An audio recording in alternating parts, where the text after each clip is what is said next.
Hello student. Today we are going to discuss friction. Friction actually है क्या? तो friction एक तरह का फोर्स है जो रिलेटिव मोशन को अपोज करे या tendency of a relative motion को अपोज करे, और यह फोर्स हमेशा कॉन्टेक्ट सरफेस के टेजेंट में लगता है and opposite to the direction of motion. तो फ्रिक्शन क्या है? तो the force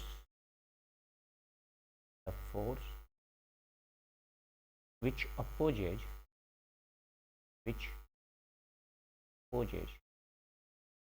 relative motion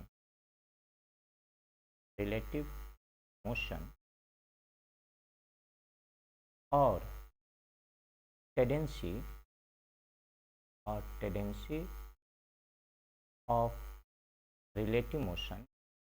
of relative motion between two contact surface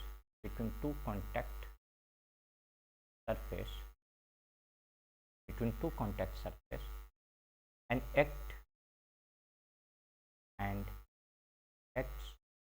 tangent to the surface या tangentially to the surface, tangentially to contact surface।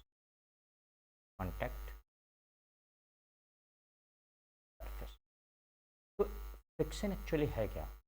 तो friction एक तरह का force है जो अपोज करे रिलेटिव मोशन और tendency of relative motion between two contact surface and act tangent to the contact surface. यहाँ पर हमारे पास सबसे पहले एक टर्म आया है, that is relative motion. Relative motion को समझने के लिए रिलेटिव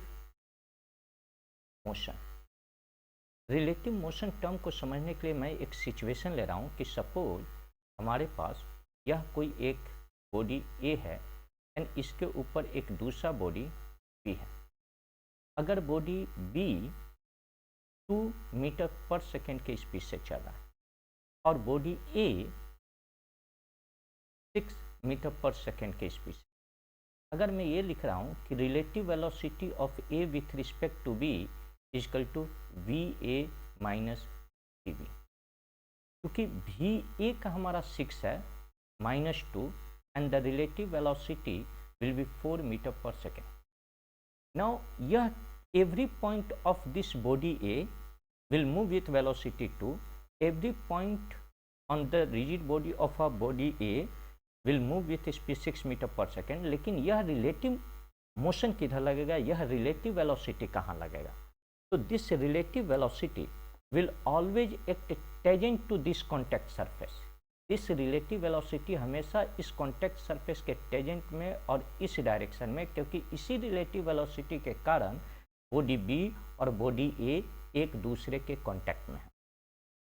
नाउ यहाँ से फिर क्वेश्चन राइज कि कैसे हम लोग opposite to the direction of motion को देखेंगे। तो अब मैं फोर्स को रिप्रेजेंट कर रहा हूँ, the force which opposes relative motion और tendency of relative motion between two contact surface and act tangentially to contact surface is generally called as friction.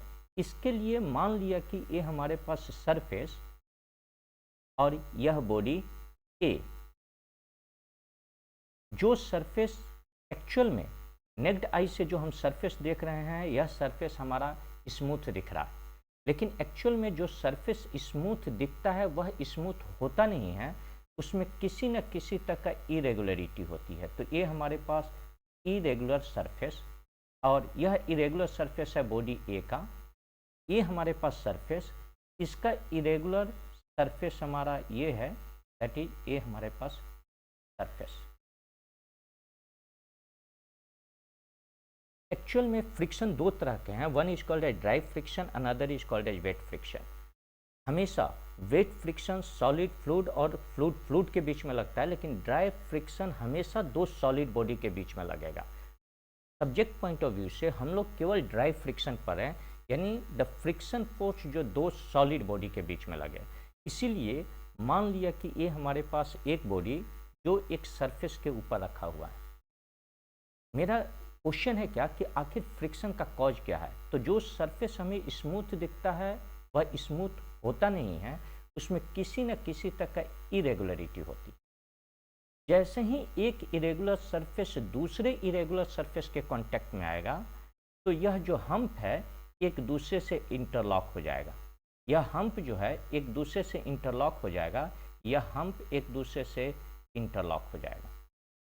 Interlocking के कारण इस और इस पोजीशन पर इतना ज़्यादा प्रेशर प्रोड्यूस होगा कि इट गेट कोल्ड वेल्डेड, यानी एक दूसरे से जुड़ जाएगा। यह कोल्ड वेल्डेड का मतलब यह हुआ कि यह एक दूसरे से जुड़ गया, यानी ये सरफेस इस सरफेस से जुड़ गया। और जैसे ही मैं इस सरफेस को, यानी जैसे ही मैं बॉडी ए के ऊपर एक्सटर्नल फोर्स अप्लाई करूंगा तो यह फोर्स क्या करेगा कि इसके कॉन्टेक्ट सरफेस को तोड़ना चाहेगा। तो इमीडिएटली इसके ऊपर फोर्स हमेशा इस कॉन्टेक्ट सरफेस के टेंजेंट में इधर हमेशा इसको अपोज करेगा, इसको अपोज किया, इसको अपोज किया, और ये सारे फोर्स ही हमारा फ्रिक्शन फोर्स प्रोड्यूस करता है। इसीलिए हमने कहा कि रिलेटिव मोशन, अब एक्चुअली अगर हमारे पास इतना बड़ा मार्कर है, यानी 10 सेंटीमीटर का अगर या 10 सेंटीमीटर का एक मार्कर है, तो इस दोनों के बीच में इस तरह का इरेगुलर कांटेक्ट मिनिमम 3-4 लाख हो सकते हैं, यानी इन्फिनाइट नंबर। अगर हम इसको इलेक्ट्रॉनिक माइक्रोस्कोप से देखें तो हम इसमें से केवल एक इरेगुलर सरफेस को लिए, यानी इस इरेगुलर सरफेस को हम सेलेक्ट किए। तो ये इरेगुलर सरफेस हमारा ऊपर और इसका नीच बॉडी ए का, और यह हमारा ये, यानी यह इसके ऊपर नॉर्मल फोर्स इधर और इस बॉडी ने इसके ऊपर नॉर्मल फोर्स नीचे की तरफ एग्जर्ट किया।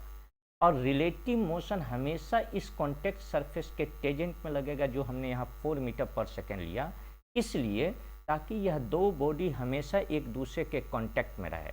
अगर रिलेटिव मोशन अगर टेंजेंट के कांटेक्ट में नहीं रहेगा तो this two body get separate, क्योंकि इसका मतलब यह और यह अनबैलेंस हो गया।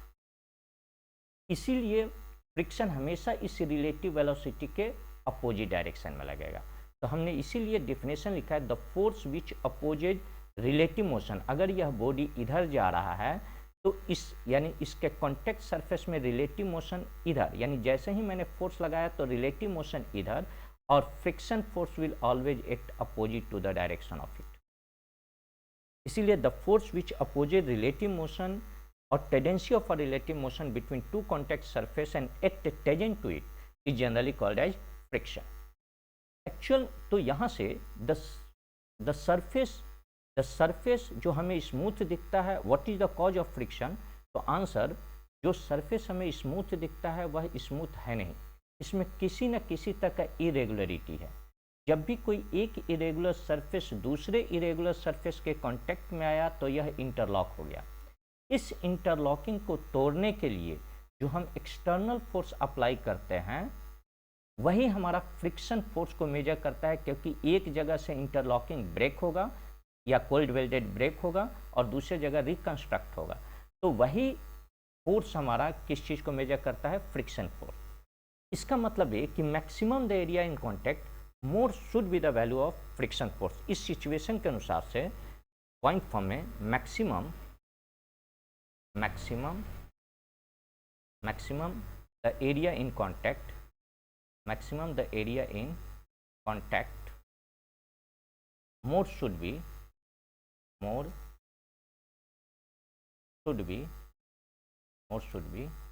the value of friction force. जितना ज़्यादा एरिया कांटेक्ट में होना चाहिए उतना ज़्यादा हमारा फ्रिक्शन फोर्स हो। But this is not so, but this is not सो। इसके अनुसार से हमें ऐसा नजर आ रहा है कि जितना ज़्यादा सरफेस कांटेक्ट में होगा उतना ज़्यादा फ्रिक्शन फोर्स होना चाहिए, लेकिन ऐसा नहीं है। फ्रिक्शन फोर्स हमेशा एरिया से इंडिपेंडेंट है, but this is not so. Friction force is independent of area. यह एरिया से इंडिपेंडेंट है। अगर फ्रिक्शन फोर्स एरिया से इंडिपेंडेंट है तो फिर क्वेश्चन राइज होता है कि on what factor friction force is dependent. अगर यह एरिया से इंडिपेंडेंट है तो आखिर फ्रिक्शन फोर्स किस फैक्टर पे डिपेंडेंट है? तो फिर यहाँ से क्वेश्चन कि on what factor, question on what factor, on what factor friction force, friction force is depended. तो आखिर फ्रिक्शन फोर्स किस चीज़ पे डिपेंडेड है? तो answer, friction force is depended upon two factor. पहला, how hard we press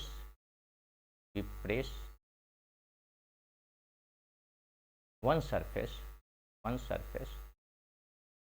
over another, यानी एक surface को दूसरे सरफेस पे हम कितना हार्ड से प्रेस कर रहे हैं। जितना ज़्यादा प्रेस करेंगे उतना ज़्यादा इंटरलॉकिंग और कोल्ड वेल्डिंग होगा, और इस चीज़ को हम लोग एन से रिप्रेजेंट करेंगे। और दूसरा, type of surface in contact. तो दूसरा, type of surface in contact. तो पहला, how hard we press one surface over another, and दूसरा, type of surface in contact. तो इसके type of surface in contact को हम लोग म्यू से डिनोट करते हैं, and this is how we are going to represent mu. तो ऊपर के सिचुएशन के अनुसार से फ्रिक्शन फोर्स और फ्रिक्शन फोर्स को हम लोग एफ आर से लिखेंगे, and friction force is equal to how type of surface in contact and how hard we press one surface over another. Now let us take an example. ये जो हमारे पास friction force आएगा, this is the maximum value, यानी इतना संभावना है कि दो कॉन्टैक्ट सरफेस के बीच में प्रोड्यूस हो सकता है। यानी इस चीज को समझने के लिए एक सिचुएशन को लेते हैं। Let us take a situation, एक सिचुएशन ले रहे हैं, और सिचुएशन में हमने क्या किया कि मान लिया कि यह हमारे पास एक हॉरिजेंटल सरफेस है। इस हॉरिजेंटल सरफेस के ऊपर हमने एक 2 kg का ब्लॉक ले लिया, एंड इस सरफेस और इस ब्लॉक और इस सरफेस के बीच में कोफिशिएंट ऑफ फ्रिक्शन हमारा 0.1, यानी this mu is generally called as coefficient of friction. इसी को हम लोग बोलते हैं कोफिशिएंट ऑफ फ्रिक्शन, यही हमारा कोफिशिएंट ऑफ फ्रिक्शन है। तो आखिर इस ब्लॉक और इस कॉन्टैक्ट सरफेस के बीच में maximum value of friction force कितना प्रोड्यूस हो सकता है? तो F R max is generally equal to mu into N. चूंकि एन हमें यहाँ नहीं मालूम है, तो ग्रेविटेशनल फोर्स 2g हमारा नीचे लगेगा, और चूंकि एक सरफेस कॉन्टैक्ट में है इसलिए नॉर्मल फोर्स हमारा ऊपर लगा। और क्या देख रहे हैं कि यहाँ म्यू का वैल्यू हमारा 0.1 है, और यह n हमारा 2g के बराबर में है, इसलिए friction maximum value of friction force जो प्रोड्यूस हो सकता है that is equal to 2 newton. लेकिन अब हम क्या कर रहे हैं, इस यानी इतना संभावना है फ्रिक्शन फोर्स प्रोड्यूस होने का, यानी this is the maximum value of friction force which can be produce between this block as well as surface. अब हम क्या कर रहे हैं कि जब हम इसके ऊपर एक सिचुएशन ले रहे हैं, एक ऑब्जर्वेशन ले रहे हैं कि अगर मान लीजिए कि हम ऑब्जर्व कर सके कि इस कॉन्टैक्ट सरफेस और इस बॉडी के बीच में फ्रिक्शन कितना प्रोड्यूस हो रहा है, इस चीज़ को अगर हम ऑब्जर्व कर सकते हैं, तो ऑब्जर्वेशन के अनुसार से हम क्या ले रहे हैं कि मान लिया कि हमने इस ब्लॉक के ऊपर किसी तरह का एक्सटर्नल फोर्स नहीं अप्लाई किया। जब एक्सटर्नल फोर्स नहीं अप्लाई करें तो इस ब्लॉक और इस सरफेस के बीच में फ्रिक्शन प्रोड्यूस होने की संभावना जो है वो 2 न्यूटन है। लेकिन मैं ये कह रहा हूं कि फ्रिक्शन मैक्स, लेकिन मैं ये कह रहा हूं कि यहां फ्रिक्शन प्रोड्यूस कितना हुआ, तो मैंने यहां एक टर्म लिखा 0। अभी जस्ट सिचुएशन को हम लोग विजुअलाइज करेंगे। अब किसी एक्सटर्नल एजेंट ने, एक एक्सटर्नल एजेंट है, और यह एक्सटर्नल एजेंट इस ब्लॉक को पकड़ के खींचना स्टार्ट कर दिया। इस एक्सटर्नल एजेंट ने इस ब्लॉक के ऊपर इस डायरेक्शन में F equal to 1 newton force को अप्लाई किया। यानी अब एक्सटर्नल फोर्स ने F equal to 1 newton force apply किया। फ्रिक्शन प्रोड्यूस होने की क्षमता 2 है, लेकिन इस कॉन्टेक्ट सरफेस और इसके बीच में जो फ्रिक्शन प्रोड्यूस हो रहा है that is equal to 1 newton. इस एक्सटर्नल एजेंट ने क्या किया कि जब इसको रस्सी से पकड़ के खींच रहा है, जब इसने फोर्स को इंक्रीज किया और 1 न्यूटन से इसने क्या किया कि 2 न्यूटन फोर्स को अप्लाई किया। तो अब एक्सटर्नल फोर्स ने 2 न्यूटन फोर्स को अप्लाई किया। फ्रिक्शन फोर्स जो इस ब्लॉक और इसके बीच में प्रोड्यूस हो सकता है 2, लेकिन फ्रिक्शन प्रोड्यूस कितना हो रहा है, तो आंसर 2। अब इस एक्सटर्नल एजेंट ने इस ब्लॉक के ऊपर 2 न्यूटन के जगह पर जैसे ही 3 न्यूटन को फोर्स अप्लाई किया, तो अब एक्सटर्नल एजेंट ने जैसे ही इसके ऊपर 3 न्यूटन का फोर्स अप्लाई किया, maximum value of friction force 2 he Newton produce हो रहा है और प्रोड्यूस होने की क्षमता है, और फ्रिक्शन कितना प्रोड्यूस हो रहा है, 2। जब इस एक्सटर्नल एजेंट ने जब 4 न्यूटन का फोर्स इस ब्लॉक के ऊपर एग्जर्ट किया, तो जैसे ही इसने 4 न्यूटन का फोर्स एग्जर्ट किया, संभावना फ्रिक्शन फोर्स प्रोड्यूस होने की 2 है और प्रोड्यूस भी हो रहा है 2। यानी इससे आप क्या समझते हैं, इससे हम लोग ये ऑब्जर्व कर रहे हैं कि जैसे जैसे एक्सटर्नल फोर्स को इंक्रीज करेंगे फ्रिक्शन फोर्स भी बढ़ेगा, लेकिन वह फ्रिक्शन फोर्स कहाँ तक बढ़ेगा, तो वह फ्रिक्शन फोर्स केवल मैक्सिमम तक। और इसी maximum value of friction force को हम लोग कहते हैं इंपेंडिंग फ्रिक्शन और लिमिटिंग फ्रिक्शन। तो ये हमें ये सजेशन दे रहा है कि फ्रिक्शन फोर्स एक सेल्फ एडजस्टिंग फोर्स है, मैग्नीट्यूड में भी और डायरेक्शन में भी, और किसके ऊपर डिपेंडेंट है, तो एक्सटर्नल फोर्स के ऊपर। यानी जैसे जैसे एक्सटर्नल फोर्स को बढ़ाएंगे वैसे वैसे फ्रिक्शन बढ़ेगा, लेकिन कब तक बढ़ेगा, तो अधिक से अधिक को बढ़ेगा तो मैक्सिमम वैल्यू तक। तो ये हमें ये सजेशन दे रहा है कि friction is depended upon external force applied. पहला, फ्रिक्शन फोर्स is depended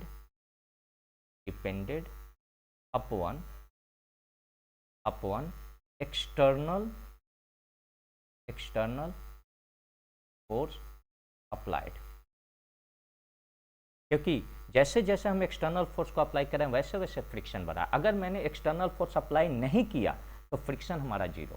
अगर एक्सटर्नल फोर्स जब तक हम अप्लाई नहीं करेंगे तब तक कभी भी 2 कॉन्टैक्ट सरफेस के बीच में फ्रिक्शन प्रोड्यूस हो ही नहीं सकता। इसीलिए फ्रिक्शन फोर्स एक सेल्फ एडजस्टिंग फोर्स। दूसरा, फ्रिक्शन फोर्स एक्सटर्नल फोर्स के ऊपर डिपेंडेड है। दूसरा इंपॉर्टेंट पॉइंट कि इस ऑब्जर्वेशन, इस टेबल के अनुसार से friction is self adjusting force. Friction is self adjusting force. Self adjusting force both in magnitude as well as direction as external force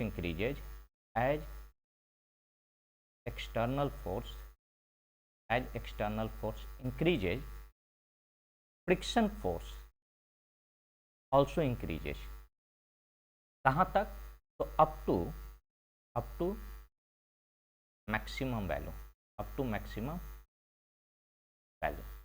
and this maximum value of friction force is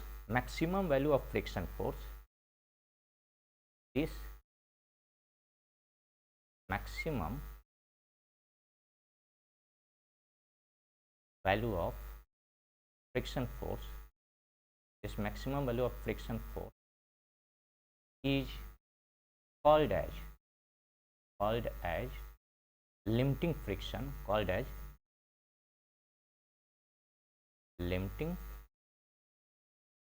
friction, और इसी को हम लोग कहते हैं impending friction।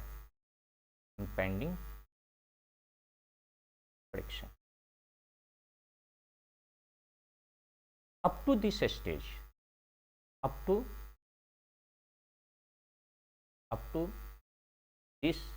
stage, block will remain at rest। लेकिन इसके बाद भी if external force is further increased. If external force is further increased, block will no longer remain at rest. अगर अब हमने एक्सटर्नल फोर्स को फिर आगे बढ़ा दिया तो अब ब्लॉक हमारा रेस्ट में नहीं रहेगा. It start sliding forward with net force. तो block will no longer remain at rest, start sliding, start slipping with net force. तो ये हमारे पास टेबल किस चीज़ को बता दिया कि ये हमारे पास टेबल ये था कि जैसे जैसे हमने एक्सटर्नल फोर्स को बढ़ाया वैसे वैसे फ्रिक्शन फोर्स बढ़ा. इसका मतलब फ्रिक्शन फोर्स किस एक्सटर्नल फोर्स के ऊपर डिपेंडेड है. दूसरा चीज़ हमने ये ऑब्जर्व किया कि फ्रिक्शन एक सेल्फ एडजस्टिंग फोर्स है both in magnitude as well as direction. As external force increases, friction force also increases up to the maximum value, and that maximum value of force is generally called as limiting friction or impending friction. Up to this stage block will remain at rest. Now इसके अनुसार से, इस table के अनुसार से, जो हम यहाँ पर टेबल देख रहे हैं, इस टेबल के अनुसार से अगर हम, क्योंकि फ्रिक्शन एक्सटर्नल फोर्स के ऊपर डिपेंडेड है, तो इस टेबल के अनुसार से हम इसके ग्राफ को ड्रॉ करना चाहें तो ये हमारे पास दिस इज एक्सटर्नल फोर्स और ये हमारे पास फ्रिक्शन फोर्स. हमने एक्सटर्नल फोर्स 1 2 3 4 1 2 3 4 और फ्रिक्शन 1 2. अगर हम इस टेबल को देखें तो जब हमने एक्सटर्नल फोर्स 0 दिया था तो फ्रिक्शन फोर्स भी 0, यानी हमारा पॉइंट ये. जब हमने एक्सटर्नल फोर्स 1 तो फ्रिक्शन फोर्स भी 1. जब ये 2 तो ये भी हमारे पास 2. जब ये 3 तो ये हमारे पास 2 और जब ये 4 तो ये हमारे पास 4. और हमारे पास पॉसिबल ग्राफ कैसा आना चाहिए, friction versus force is this. लेकिन this is not so, this graph is wrong. Error क्या आया? एरर ये आया कि वंस जैसे ही ब्लॉक मोशन में होता है friction force will slightly drop. तो एरर हमारे पास क्या था, ये एक्सटर्नल फोर्स और ये फ्रिक्शन, यानी ये हमारे पास 2, ये 1 1 2 3 4, यानी जैसे जैसे हम लोग एक्सटर्नल फोर्स को बढ़ाएंगे फ्रिक्शन फोर्स भी बढ़ेगा. कब तक? अप टू द मैक्सिमम तक, यानी 2 तक हमारा मैक्सिमम गया और इसके बाद friction will slightly drop and then it will become constant. तो इसके अनुसार से ये बता दिया कि अब फ्रिक्शन हमारे पास 2 तरह के हैं. One is called as, this is generally called as static friction. Static friction ये हमारा हो गया काइनेटिक फ्रिक्शन एंड इसी को हम लोग कहते हैं limiting friction. This is called as limiting friction.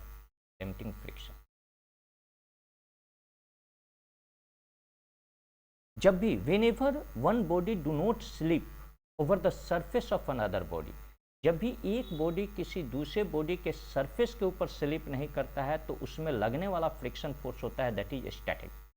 तो जब भी एक बॉडी किसी दूसरे बॉडी के ऊपर स्लिप नहीं करेगा then the friction force acting between them is called as static friction. तो यहाँ से हमारे पास है स्टैटिक फ्रिक्शन क्या है actually.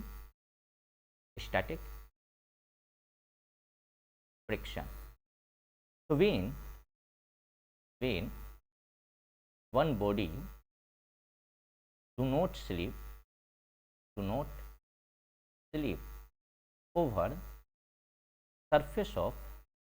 surface of another body, friction force acting between them friction force acting between them is called as static friction. इसी को हम लोग कहते हैं स्टैटिक फ्रिक्शन. और जब भी स्टैटिक फ्रिक्शन होगा the block is not going to slip और friction force in this case is generally equal to mu s into n. जहाँ पर हम लोग म्यू एस को क्या कहते हैं, coefficient of static friction. This is called as coefficient of static friction. इसी को बोलते हैं coefficient of static friction. Now in case of static friction कभी भी स्लिप अकर नहीं करेगा, यानी no slip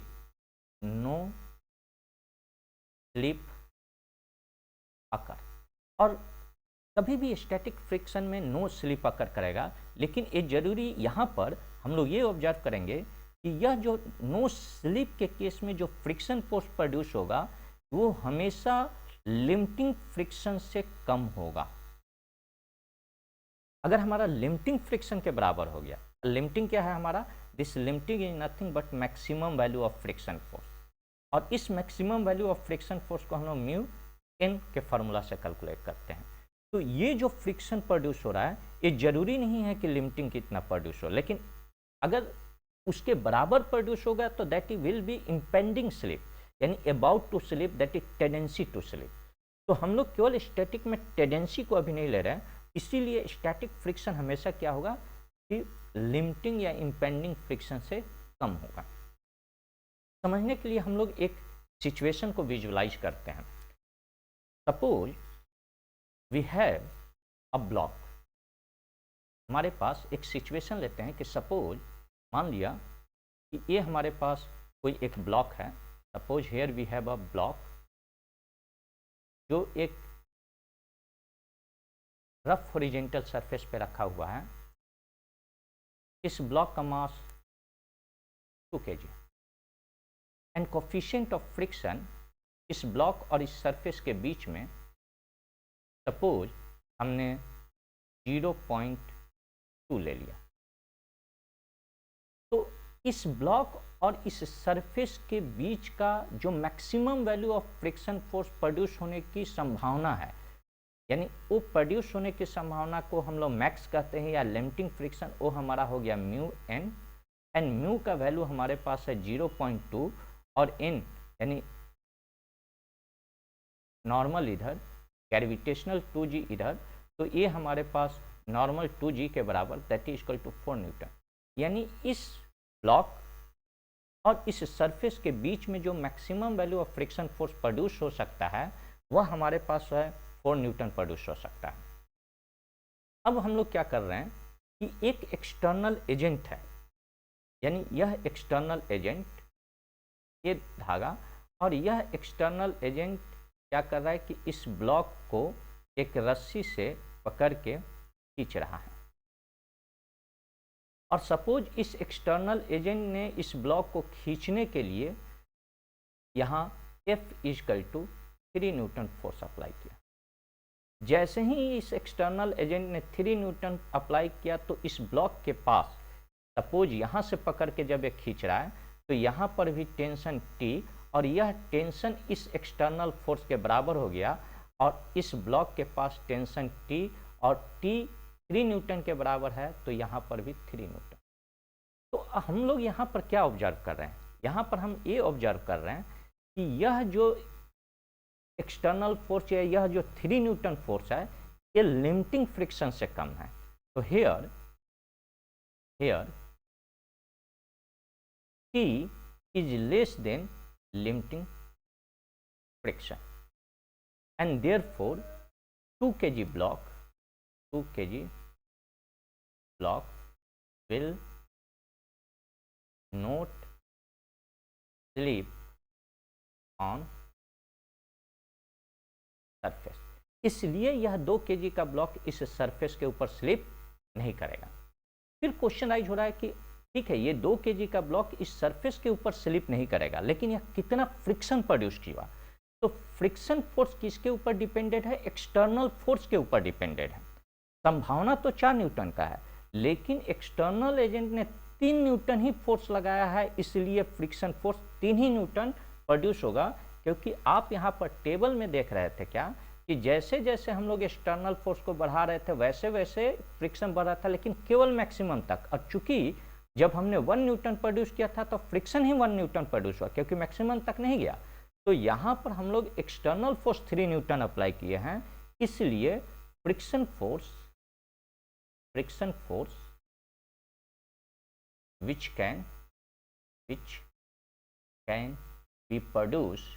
can be produced between block and surface is equal to 3 Newton. लेकिन इस फ्रिक्शन फोर्स का डायरेक्शन किधर, तो हमने इस ब्लॉक को सेपरेट कर लिया, क्योंकि हमने एक्सटर्नल यानी टेंशन फोर्स इधर लगाया, इसलिए, और ये हमारे पास सरफेस है, इसलिए फ्रिक्शन फोर्स इसके टेंजेंट के जस्ट अपोजिट डायरेक्शन में हमारा लगा, और यह फ्रिक्शन फोर्स कितना 3 न्यूटन।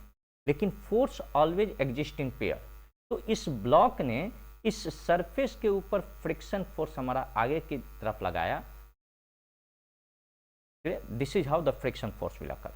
लेकिन सेम सिचुएशन में एक दूसरा केस ले रहे हैं, केस सेकंड में, case second we have same block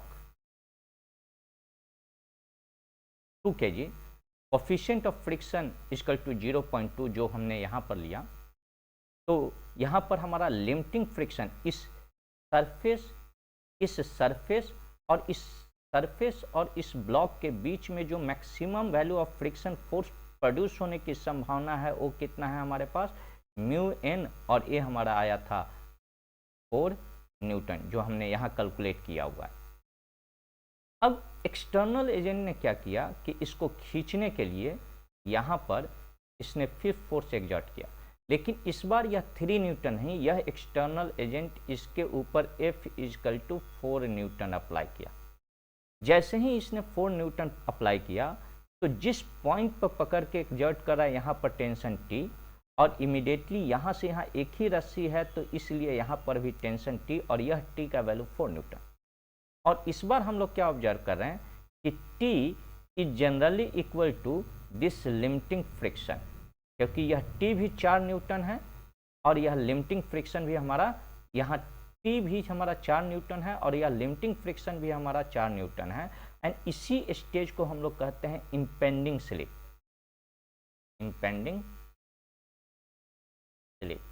impending slip का मतलब ये हुआ कि the block is not slipping but about to slip. Here block will not slip but about to slip, यहाँ ब्लॉक स्लिप नहीं कर रहा है, लेकिन it is about to slip. लेकिन सेम सिचुएशन में एक दूसरा केस ले रहे हैं, दैट इज केस थर्ड। हमारे पास सेम ब्लॉक है 2 kg का, coefficient of friction equal to 0.2। तो अभी जस्ट हमने देखा कि maximum value of friction force can be produce is 4 newton, और इस बार यही एक्सटर्नल एजेंट क्या कर रहा है, इस ब्लॉक को इस बार 5 न्यूटन से खींच रहा है, 5 न्यूटन से। जैसे ही इसने खींचा, इस बार हम लोग क्या देख रहे हैं कि यहाँ पर इस पॉइंट से खींचा तो टेंशन T इधर, यहाँ पर टेंशन T।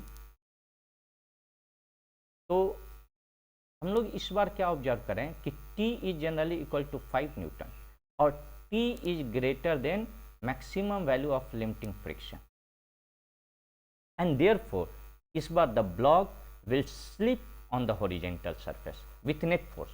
तो block will slip on horizontal surface with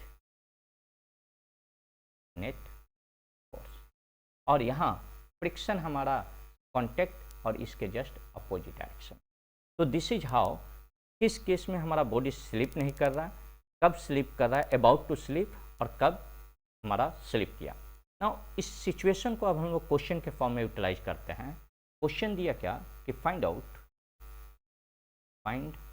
out acceleration in given situation, यानी दिया हुआ सिचुएशन में हम एक्सेलरेशन को बताएं। और सिचुएशन हमारे पास क्या है कि ये हमारे पास कोई एक टेबल है और इस टेबल के पास यह पुली, एंड सपोज एक 4 kg का ब्लॉक यहाँ पर अटैच है and coefficient of friction between this block and the surface is 0.4 और यहाँ पर हमारे पास एक 2 kg का ब्लॉक अटैच है। If the system is release what will be the acceleration of this as well as this block. तो सबसे पहले हमको ये चेक करना पड़ेगा कि क्या ये 4 kg ब्लॉक स्टेबल के ऊपर स्लिप कर रहा है या नहीं कर रहा है। तो इसके लिए हमें सबसे पहले यहाँ लिमिटिंग फ्रिक्शन निकालने की जरूरत है। तो लिमिटिंग फ्रिक्शन यानी maximum value of friction force हमारे पास क्या हुआ, म्यू एन, म्यू हमारे पास 0.4 और यहाँ 4g नीचे, ये सरफेस कॉन्टेक्ट में है नॉर्मल ऊपर, तो this will be 4g and this is generally equal to 60 newton. इस ब्लॉक और इस सरफेस के बीच में ये संभावना है कि फ्रिक्शन फोर्स हमारा कितना प्रोड्यूस हो सकता है, 60 न्यूटन। अब जब हम फ्री बॉडी डायग्राम ड्रॉ कर रहे हैं तो यहाँ gravitational force 2g will act vertically downward और ये 2g क्या देख रहे हैं कि 2g is nothing but 20 Newton. यह 20 न्यूटन इस ब्लॉक को नीचे की तरफ खींच रहा है जो इससे ज़्यादा है, इसलिए this block is going to slip, क्योंकि यहाँ से यहाँ एक ही धागा है तो यहाँ पर टेंशन T, यहाँ पर भी टेंशन T, तो ये ब्लॉक स्लिप करेगा। तो मान लिया कि इसका एक्सेलरेशन नीचे की तरफ है तो इसका भी एक्सेलरेशन ये और 4 kg ब्लॉक, 4 kg ब्लॉक, क्योंकि ये ब्लॉक नीचे इधर की तरफ स्लिप करा है तो immediately friction force will act in this direction. लेकिन जब भी बॉडी स्लिप करेगा तो जो फ्रिक्शन फोर्स लगेगा वो हमेशा लिमिटिंग मैक्सिमम, इम्पेंडिंग में भी मैक्सिमम, केवल स्टैटिक्स में ये प्रोबेबिलिटी है कि हमेशा जो मैक्सिमम वैल्यू है उससे कम लगेगा। तो यहाँ पर T minus friction force equal to mass into acceleration, T हमारे पास T और मैक्सिमम हमारे पास 60 newton equal to 4 into a, पहला इक्वेशन। स्टिल हमारे पास एक और ब्लॉक है तो फॉर 2 kg ब्लॉक, तो 2 kg ब्लॉक के लिए हम लोग क्या देख रहे हैं कि ये नीचे की तरफ जा रहा है तो 2g minus T equal to mass into acceleration, this is equation second. यहाँ से हमने this T get cancel, 2g minus 16 equal to 6a and this is 20 minus 16 upon 6 is generally equal to a and therefore 2/3 meter per second square. This is the acceleration.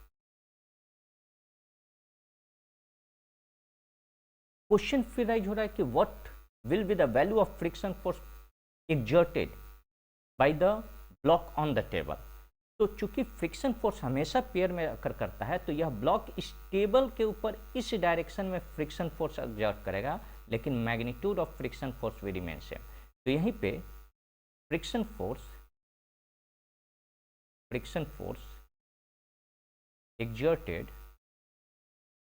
exerted by block on table is generally equal to 60 Newton, and this is how we are going to proceed further in case of a friction. इसके आगे हम लोग next class में discuss करेंगे। Thank you.